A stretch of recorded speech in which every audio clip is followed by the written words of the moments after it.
Hello everyone out there in YouTube land. Sean Cahalan, Christian Brother Trucker, coming at you again with another video about technology. Trucking in general, but technology in trucking.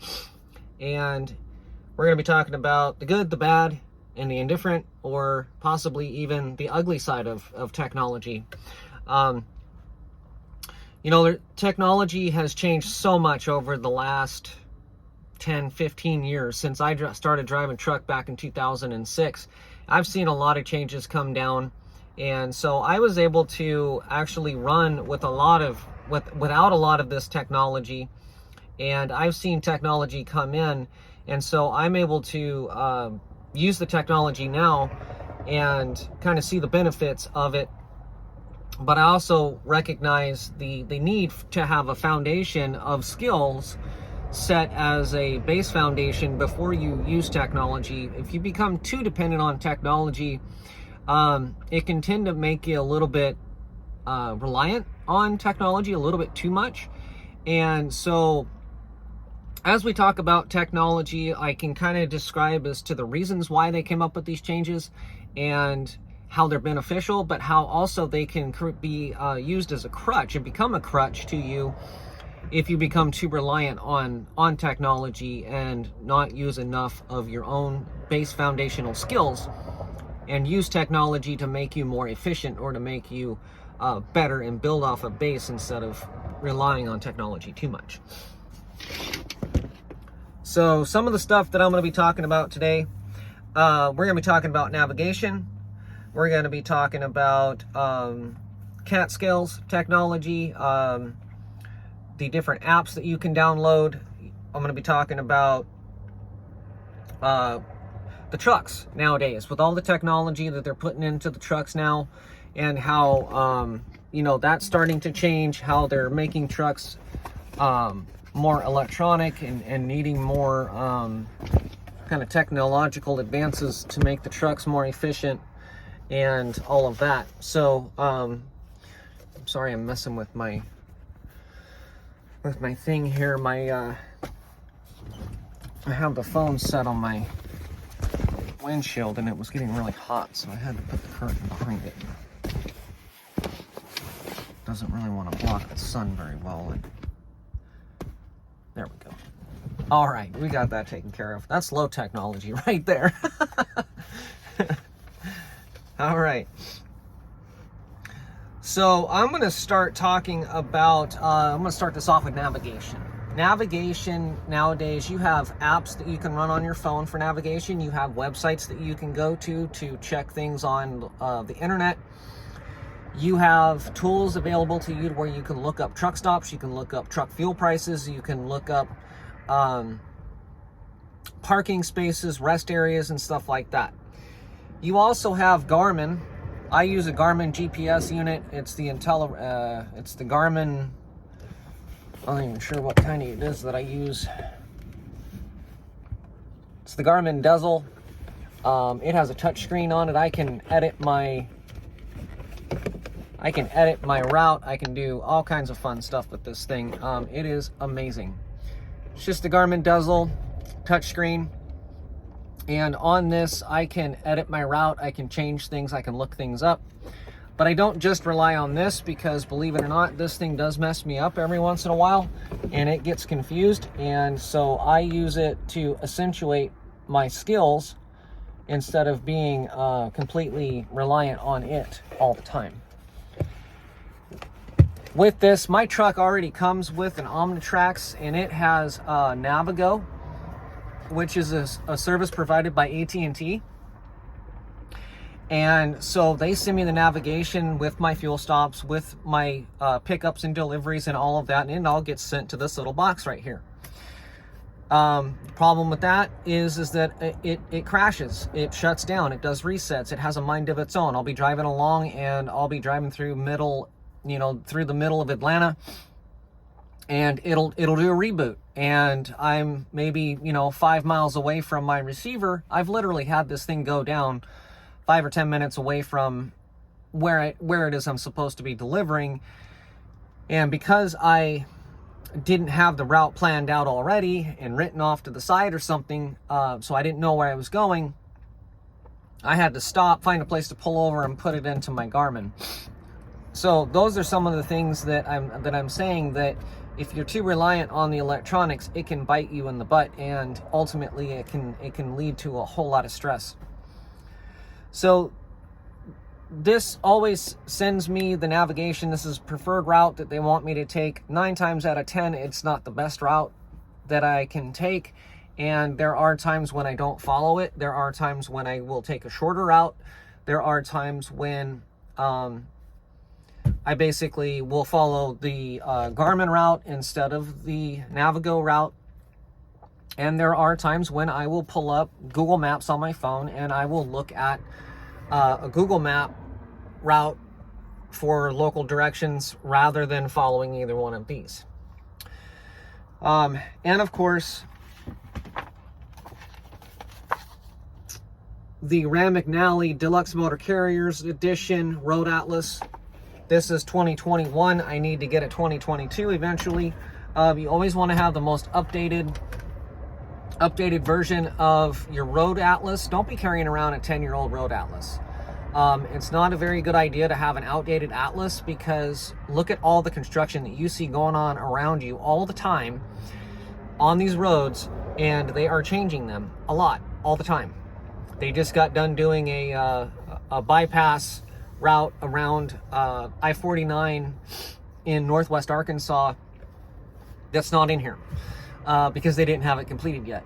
So, and it's not on my GPS and it's not on my Navigo. So anytime I go home, I come down on the 49, there's a bypass route that goes around Bella Vista, Arkansas. So I know that route because I was working on it. I was driving dump trucks and I helped bring in the asphalt on that bypass route. So when I go through there, the Garmin doesn't even know that route exists. And you've probably seen this happen before, where you'll be on a route and then your Garmin thinks that you're floating through the air, or that you're driving across water, or it'll say you're going the wrong way when you're really not.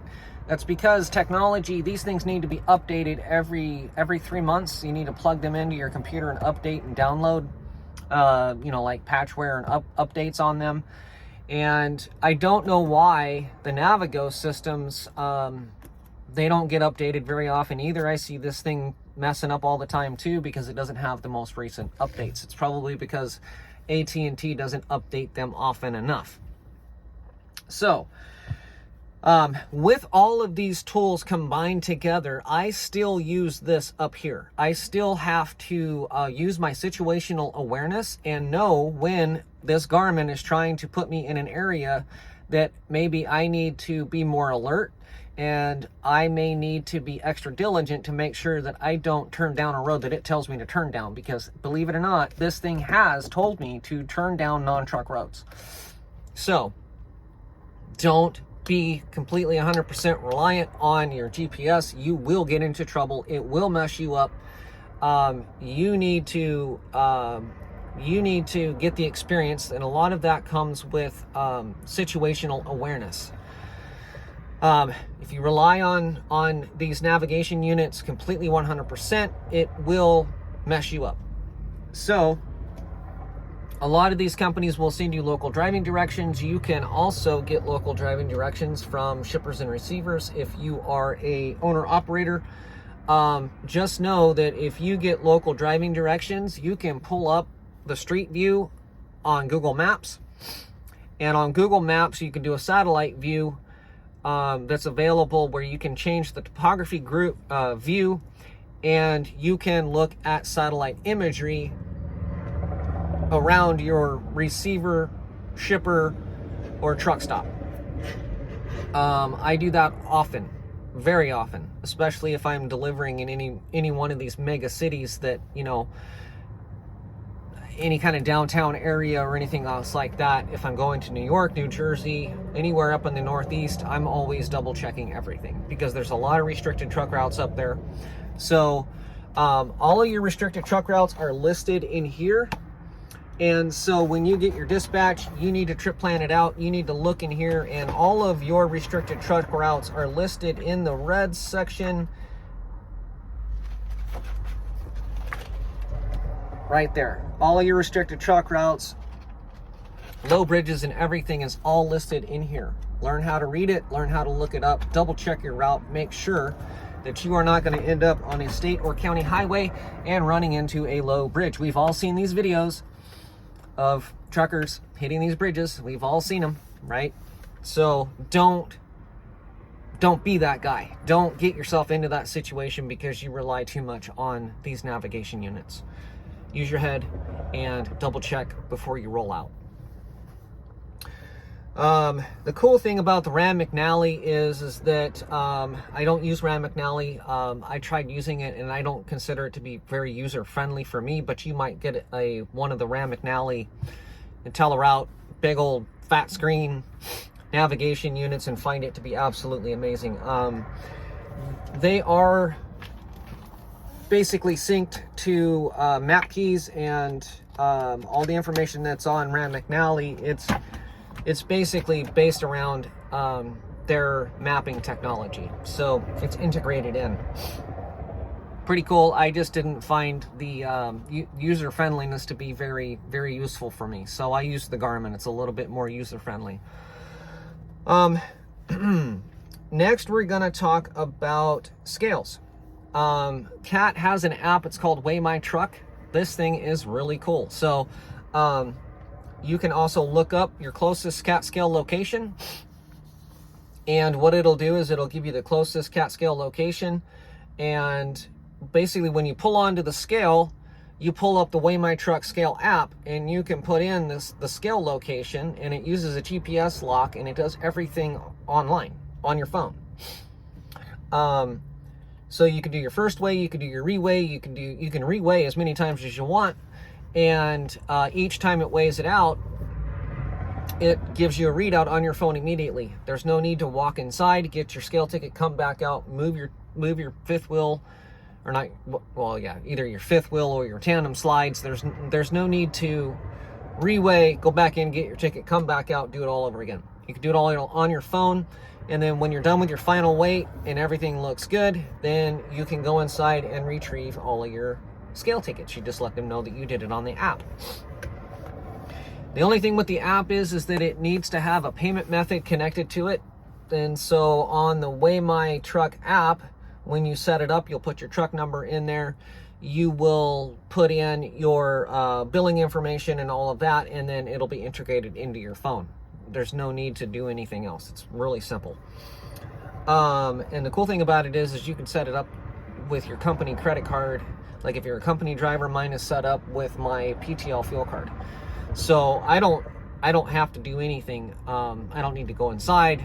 I don't need to go inside until I'm done weighing my truck. I can weigh it. I can slide my tandems 4 or 5 times, get it to where it's set up, go inside and retrieve all of my tickets. So that's really cool. I find that to be absolutely amazing. Love it. Back when I was driving truck back in 2008, every time you weighed your truck, you had to pull on, get on the call box, talk to the McDonald's call box. You couldn't even understand them. They couldn't understand you. And if you were inside listening to the people on the scale box, talking to them, they have their truck running, and it sounds like you're talking through a tin can, you know? And so I really don't miss that experience at all. That's why I absolutely love it. And if it's raining, snowing, or anything else like that, you don't have to get in and out of your truck and walk to the truck stop and walk back to the scales. And sometimes, you know, that's a long walk. So I just love it. And if it's raining, you know, figure it out. I mean, it saves you all of that exposure instead of having to go in 3 or 4 times. If it's raining really hard, you're gonna be soaking wet by the time you're done, you know? So I really appreciate that app. You people at Cat Scale, absolutely amazing. Awesome app. I use it all the time. Super, super cool. Absolutely love it. All right, next we are going to be talking about trip planning. And, you know, like I've already mentioned, you have Google Maps, you have Garmin's, you have Rand McNally, IntelliRoute, you have Navigo, you have all of that stuff. But you also have the capability to go online and download other apps, websites like Mudflap to look up your fuel stops, and PC Miler to look up the actual miles on it. You can also, there's all kinds of other apps out there that you can use, download, and try them out and see which one works best for you.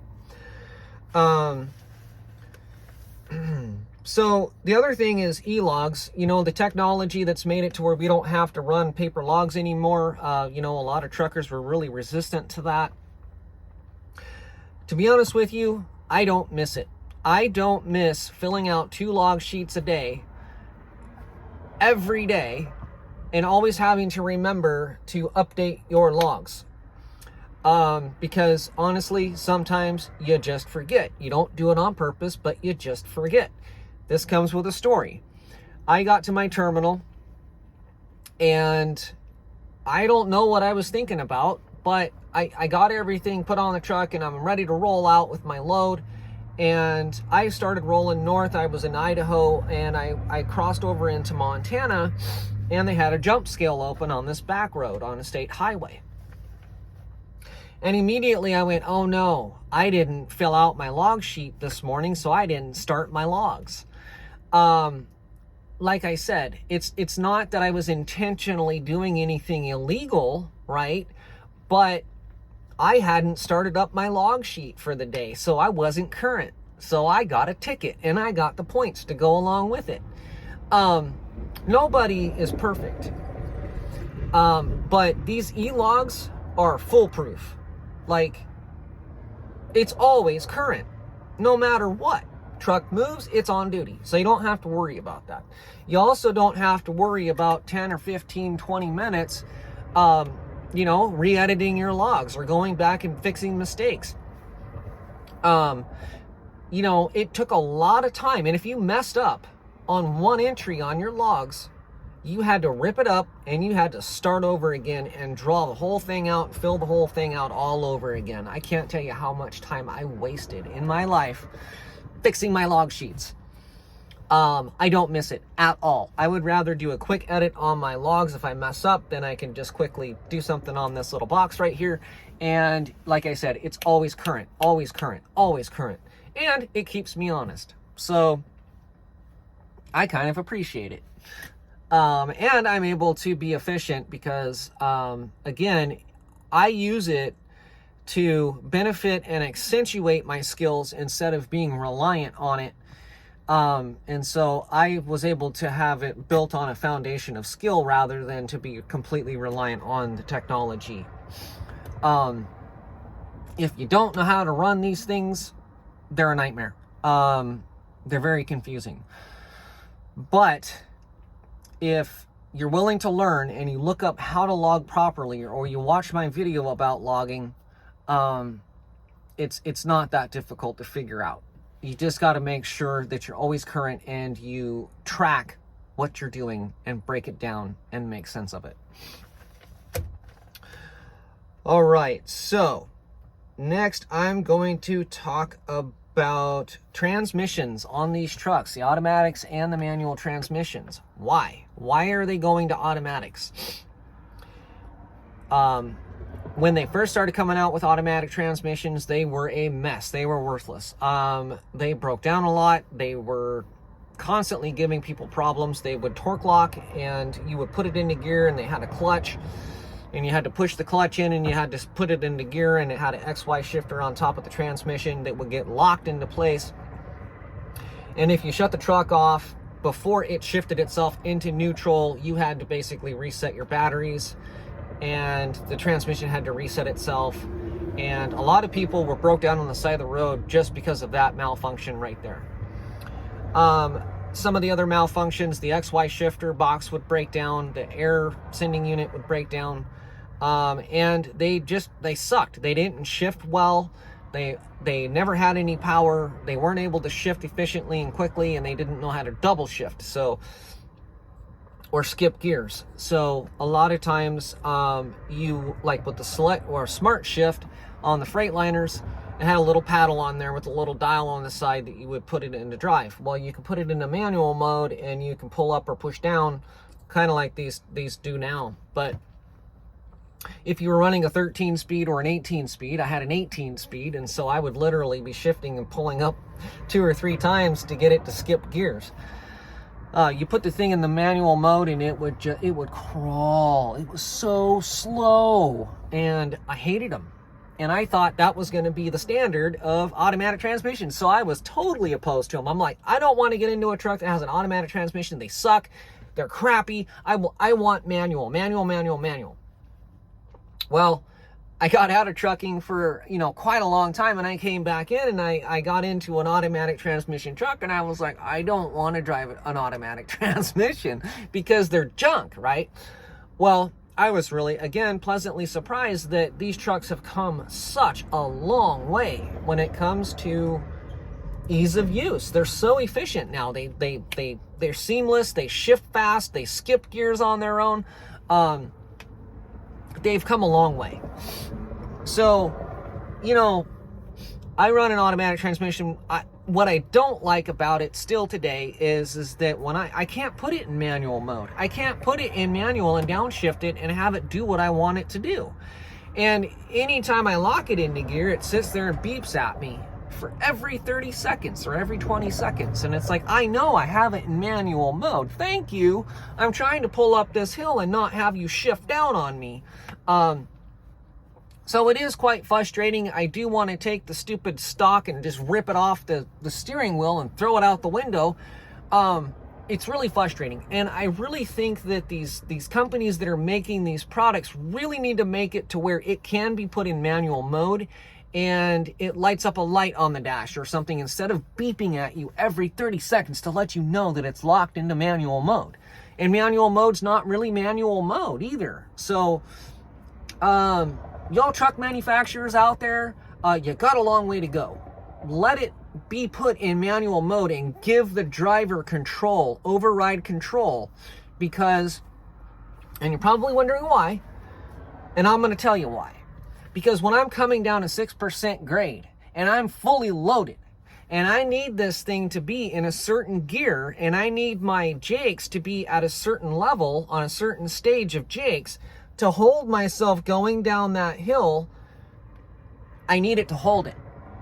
And if I put it into manual mode and I don't have manual control, I can't shift it down in order to slow me down a little bit more. It's going to beep at me every 30 seconds. And again, technology is supposed to accentuate my skills, not make me dependent and act as a crutch to me. And for me, that's what it does. It makes it to where the truck will not do what I need it to do. And I'll be going down a grade and the stupid thing will shift up on me. And next thing you know, I'm going too fast. And so now I got to get on my brakes even more, heat up my brakes, throw my jakes on full to get it to slow down again and get it to shift down. And sometimes I can get it to shift down, but then it'll do it all over again. Or if I want to up a gear and let off the jakes a little bit more and allow it to, how your jakes are on full and you allow it to, the RPMs to come up, you apply the brakes to slow it down, and then you let off and then you let the RPMs come up a little bit more. It's an old shifting technique, a braking technique that I learned that works absolutely phenomenal. And I've never had any problems with that brakes ever. With these automatic transmissions, I have problems overheating my brakes because the stupid truck doesn't know what I know. So there you go. So truck manufacturers, you need to make these things where we can have override control over the jakes, the brakes, and everything else. I don't care what your reason is for safety or whatever. It really doesn't matter to me, but I think trucking manufacturers have a long way to go to figure that part out. Some of the other reasons why they've came out with automatic transmissions are ease of use. It makes it more appealing for new drivers coming in that may not want to come into driving truck because they don't want to go through the struggle of learning how to shift a manual transmission. A lot of people have never driven an automatic or have never driven a manual transmission before in their entire life. And now they're going to get into a big truck, 80,000 pounds, with a 13-speed transmission, and it's going to be really difficult for them to Learn how to shift and drive and stay safe and straight on the road at the same time. It's very dangerous. Years ago, very horrific accidents have happened with trainees on the truck that got the truck out of gear and couldn't find the correct gear and ended up getting rear-ended by a truck behind them going 65 miles an hour on, 45 miles an hour going up a grade. And that driver loses the gear and he can't get it back into gear because he's not skillful enough to put the truck back into gear and get it going again. He doesn't put on his hazard lights because he's scared, and he gets plowed by plowed in the rear end by a fully loaded truck. There was one in particular on I-80 back when I was driving truck. It was I think it was an MLM truck or something like that, where the trainee and the trainer was in the back sleeping. The trainee was on the road and he lost the gear, didn't put on his hazard lights, and a Fremont contract carrier truck or something like that. I can't remember the name of the carrier. But anyway, he was rear-ended by a Fremont carrier truck that was doing 55 miles an hour, and he was probably doing 10 miles an hour, and it killed the driver that rear-ended him instantly. And I think both of the trainee and the trainer were both injured very badly, but they survived. So when we think of safety and we think of ease of learning, it's easier to get into an automated transmission. It's more appealing to get into an automated transmission. And the bar to learning how to drive a truck and how to operate a truck is so much easier when you eliminate the clutch and you eliminate the stick. So that's how it makes it a little bit more safe. Of course, you can't have a good without a bad, right? So, let's talk a little bit more about the positives of it. Fatigue. Having to shift and being stuck in stop and go traffic, inner city, downtown traffic, you're on that clutch all the time. You're on the, if you stop, you got to push in that clutch, you got to take it out of gear, and then you got to drop it back into gear to get it rolling again. Also, when you are parking at a truck stop, you got to push that clutch brake all the way down to the floor. You got to get it into reverse to be able to get back a reverse, and then you got to, of course, re-engage it, put it back into first to get it to roll up, to straighten out. And so, you're repositioning your truck and you're doing all this stuff, and you're fighting with that standard transmission. Reverse, forward, reverse, forward, reverse, forward. And I'll tell you what, it's hard on the hips, it's hard on the shoulders to be shifting and clutching all day long. So it reduces fatigue. Of course, some of the drawbacks to these automated transmission systems, of course, is maintenance and breakdowns and catastrophic failures. If you have an automatic transmission go down in a brand new truck, you're going to be paying $12,000 to $15,000 just for the transmission, not including anything else. And it's a completely self-contained transmission. You can't take it apart to fix components. It's sealed. All of it. It's all contained. So if anything on that transmission goes wrong, you have to pull the entire transmission out. It's $12,000 just for the transmission. That's not including the parts, or it's not including the labor and the shop rate to get it out and to put a new one in. So very expensive. Very expensive. Another reason why the automatic transmissions are so popular right now is because of adaptive cruise control, collision mitigation system, and stability control. All of these systems function on the automatic transmission, and the automatic transmission is an integral part and component to every single one of these technological designs. Every system is dependent on an automatic transmission that does all of these things for you. So if you're driving down a hill and you come around a corner, what it's going to do is it's automatically going to downshift, and it's automatically going to cut your throttle. If you have a manual transmission and it slams on the brakes and you're in gear, who knows what'll happen, you know? So adaptive cruise control, you can set it and it'll automatically downshift, upshift, do all kinds of stuff, and it will automatically maintain space between you and the truck in front of you. Again, it irritates me. I hate it. I know how to manage my own space. Thank you very much. I don't need a computer scanning the space in front of me and doing all kinds of weird shit that I can do because, again, I have skills. I have a good foundation of skill. I know how to drive the truck. The truck is not smarter than me, and it actually makes my life a lot harder because if there's a truck in front of me and I need more power, it won't give me more power because of all these safety controls and because of the automated transmission. Drives me crazy. Now, if you're brand new, it's great. Okay, if you're a brand new driver, you have no experience, it's safer, it's easier, and so it can be used to build a better foundation. However, I find it to be that you're taking all of the skill away from the driver. The driver will never build these foundations of having these skills of being able to manage space. So what if a driver was to get out of a brand new truck and into an older truck? He's going to look at that stick and not know how to shift the darn thing.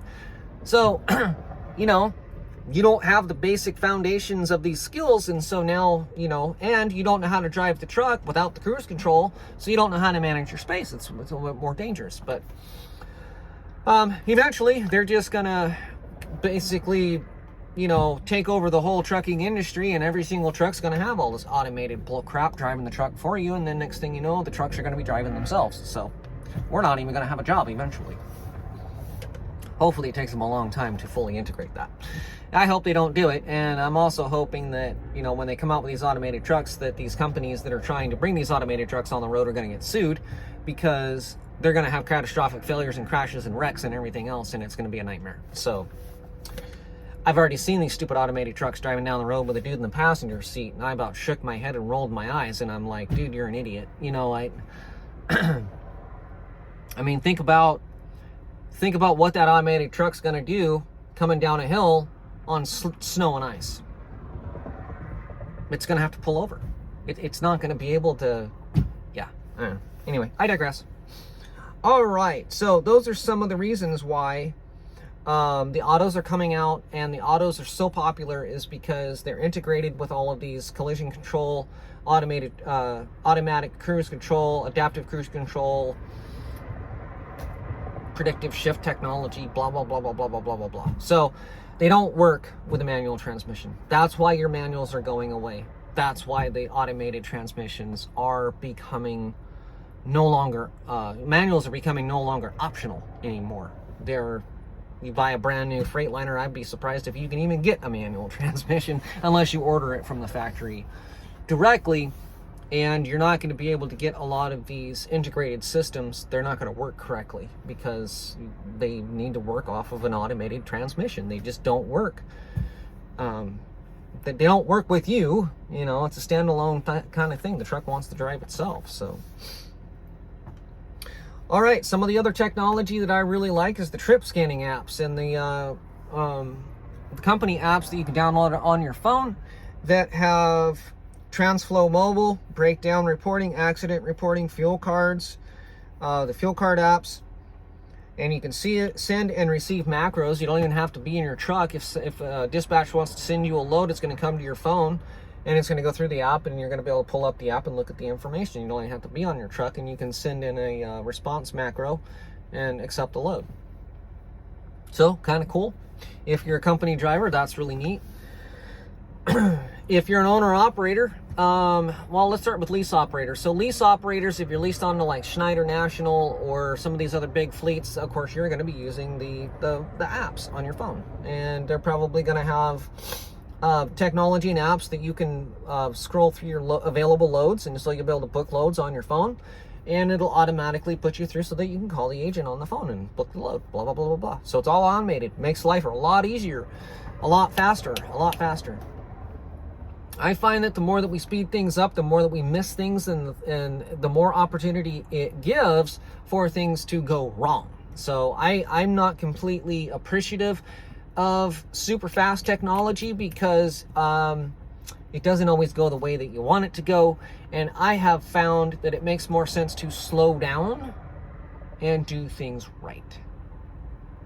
Take the time, verify all the information before you even roll the truck down the road. So everybody's in a darn hurry, and I have had more problems since coming back to trucking than I ever had back in 2008, 2009. I didn't have half of these mess ups and screw ups on these loads. Ever. And I still maintained 2,800 to 3,200 miles even back then. And now I'm doing the same amount of miles, but I'm running into a lot more technical difficulties because everything is super fast and super automated, and so nobody's paying attention to the details that mess you up. Certain things like, oh, well, it's supposed to be a drop and hook, but it's actually a live load. Well, sorry, I didn't have that information. Why not? Well, we're sending you to the wrong address. I've been sent to the wrong address many times because they just get on their app on their phone and they order a truck, and then they put in all the information. It's all online. It's all online. Super fast. Oh, well, now that dispatcher can dispatch 200 trucks. Well, how much detail do you think they're putting in with 200 trucks on their board? Probably not that many. And my poor fleet manager has 40 trucks on his fleet, and how much detail is he able to give me, his driver, when it comes to lining things out and pre-planning and actually having things go according to plan? He can't. And so the old efficient drivers like me are coming into this new technology, and we're finding it to be much more of a hindrance than it is a benefit. Now, not saying that I can't do 2,800 to 3,500 miles a week. I still do, but I'll tell you, I miss doing things the old way, because the old way things progressed slower, and we were able to ask the right questions and make sure that things were figured out before we rolled down the road. Now you just send in a couple of macros, you download and connect a whole bunch of buttons and shoot up your GPS and then just roll out, right? Well, you run into what you don't know, and I just find that it's very frustrating for me. Drives me crazy sometimes.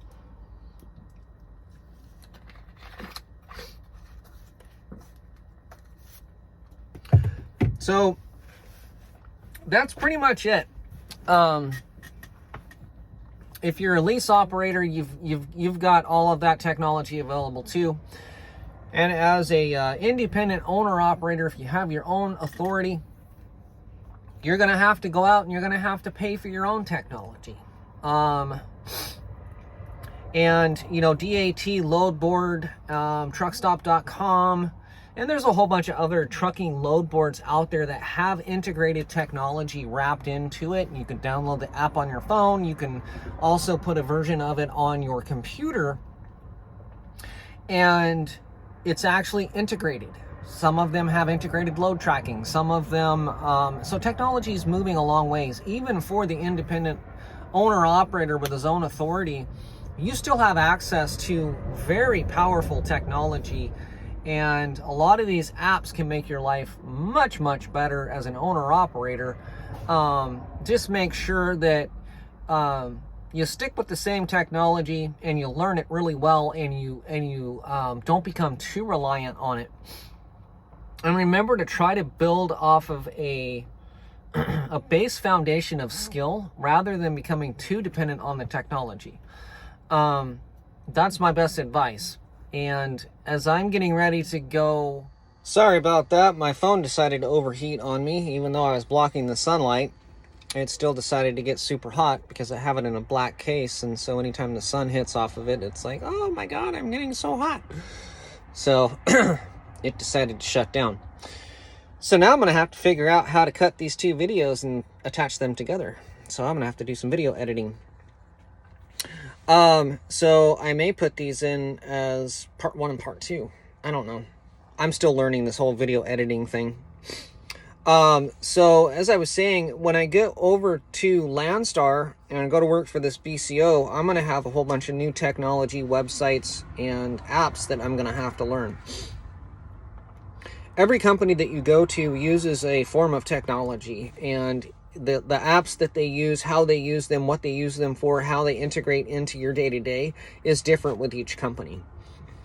So you might see two companies have their own app that you need to download, but within that app, they do things, and operations will be set up a little bit differently in how they use the technology within their company. So that's why I'm saying that if you only work for one company for a long, long time and you've only ever used a certain form of technology, you don't know different forms of technology. If you go to work for, let's say, I don't know, Melton as a flatbedder, and you learn all of their technology and you use all that technology, some of that will transfer over to the next company over. However, if you go to a dry van company and they use different technology, you're not gonna, you're gonna have a learning curve. So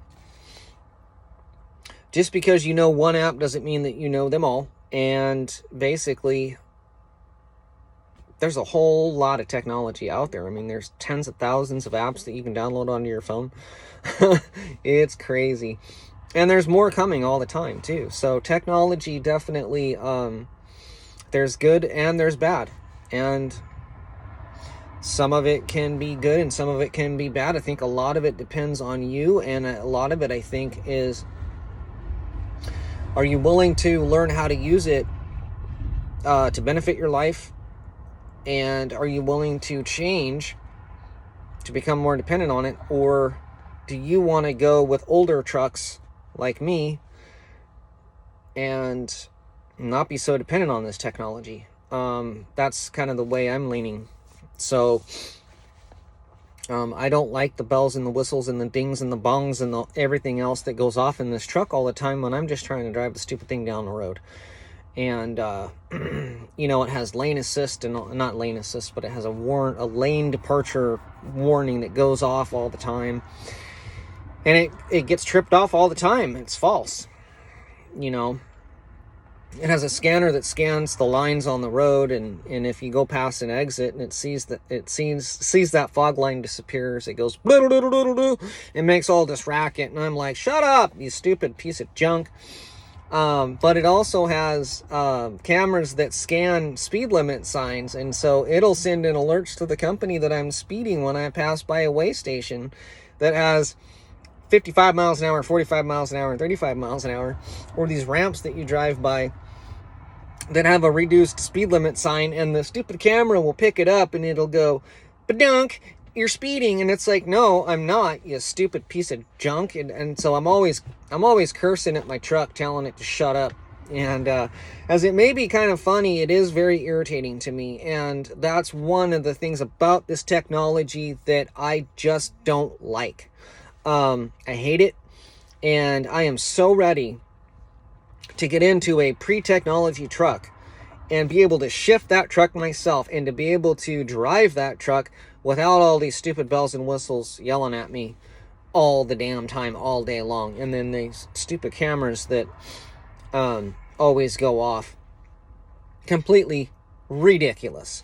But if you're a new driver, you're coming in, you don't have any experience, and you come into one of these mega fleets, you are going 100% guaranteed going to be subject to all of these technologies. Lane mitigation, speed limit warnings. You're going to have safety calling you because you have cameras on your truck that snitch on you all the time. It's completely ridiculous. And I think they're really they're going too far. And what it is it's control in the name of safety.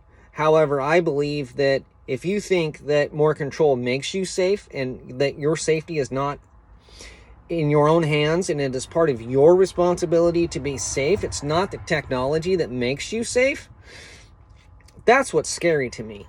And you've got these drivers that are coming through, and they're coming into driving truck nowadays, and They don't have to be safe. The truck is safe for them. So what does that say about the trucking industry in and of itself?